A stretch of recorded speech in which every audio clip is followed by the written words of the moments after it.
Imagine failing at something, not once, not 100 times, but over 1,000 times. Imagine the world starting to call you a failure, your investors getting nervous, and your big dream turning to dust right before your eyes. For most of us, that would be the end of the story. That would be the moment to surrender. But what if you didn't? What if because you kept going, the entire world changed? Everyone knows the name Thomas Edison, but very few know the real story of his stubborn, relentless spirit. This isn't just about inventing the light bulb, it's about the thousands of failures that lit the way. To really get what a big deal this was, you have to picture the world he lived in. We're talking about the late 19th century, a world lit by the flickering, unsteady glow of gas lamps and candles. Streets were dim, homes were grimy with soot, and your entire day was ruled by the sun. The night was a frontier of darkness, and the idea of lighting it up with something safe, reliable, and affordable was pure fantasy. It's not that people hadn't tried. For decades, inventors had been messing with electric light, creating bulbs that would shine for a few brilliant moments before fizzling out. They were expensive, impractical, and just not ready for the real world. The problem wasn't just creating light, it was taming it. The challenge was to make a light that could last, a light for everyone. And into this challenge stepped Thomas Edison,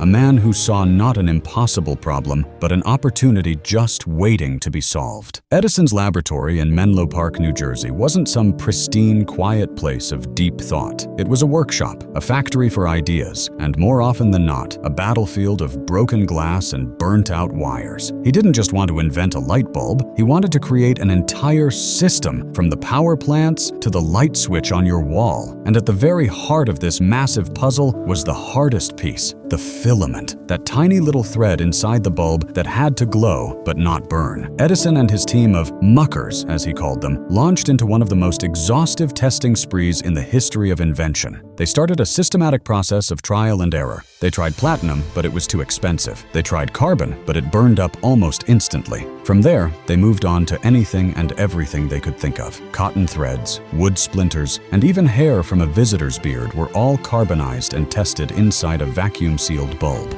With almost every attempt, the result was the same: failure. Some filaments lasted for a few minutes. Others were too fragile to even handle. According to records, the team worked on at least 3,000 different theories and tested over 6,000 different plant materials to find the right filament. The pressure was immense. His investors, who had poured money into the Edison Electric Light Company, grew anxious, their patience wearing as thin as the filaments themselves. In the public eye, every fizzled-out bulb felt like another strike against his name. He was facing not just a scientific problem, but a crisis of belief from everyone around him. This is where the story turns. This is where we find the secret to his genius. It wasn't just about being smart or having money, it was his mindset. When an assistant complained that all their work was for nothing and that they'd learned nothing, Edison's reply was revolutionary. He reportedly said, "Oh, we have come a long way and we have learned a lot. We now know that there are 2,000 elements which we cannot use to make a good light bulb. That one idea is the key." He didn't see failure. He saw data. When a reporter supposedly asked him how it felt to fail so many times, he delivered the iconic line that, while not recorded in his primary notes, perfectly captures his philosophy. "I have not failed. I've just found 10,000 ways that won't work." This wasn't just a clever comeback. It was how he saw the world. Each burnt-out filament wasn't a mistake.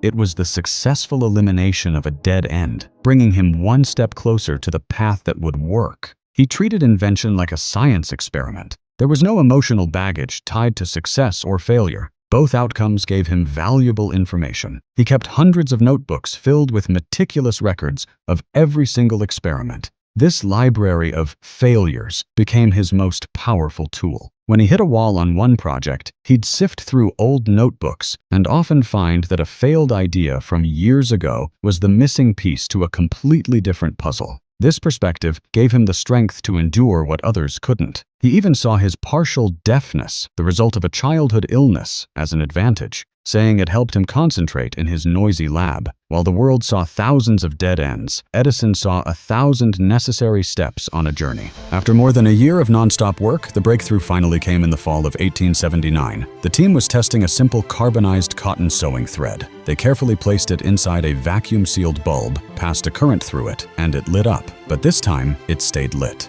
It glowed not for a few minutes, but for hours. That first successful test burned for a remarkable 14.5 hours. The lab, which had seen so much frustration, erupted in cheers. They had finally done it. They had found a filament that actually worked. But for Edison, good enough was never the end goal. He knew a cotton thread wasn't going to be durable enough for commercial use. So the search continued, but now they had a clear direction. His notes pointed him toward materials with long, tough fibers, which led him to bamboo. He discovered that a carbonized bamboo filament could burn for an incredible 1,200 hours. This was the real breakthrough. It was practical, durable, and affordable. The incandescent light bulb was no longer a dream, it was a reality. On New Year's Eve, 1879, Edison held a public demonstration at Menlo Park. He lit up the entire area with his new lights, and thousands of spectators came by special trains to witness the future he had built. The darkness had finally been conquered by a single, stubborn idea, pursued with unimaginable grit. The light bulb was just the beginning.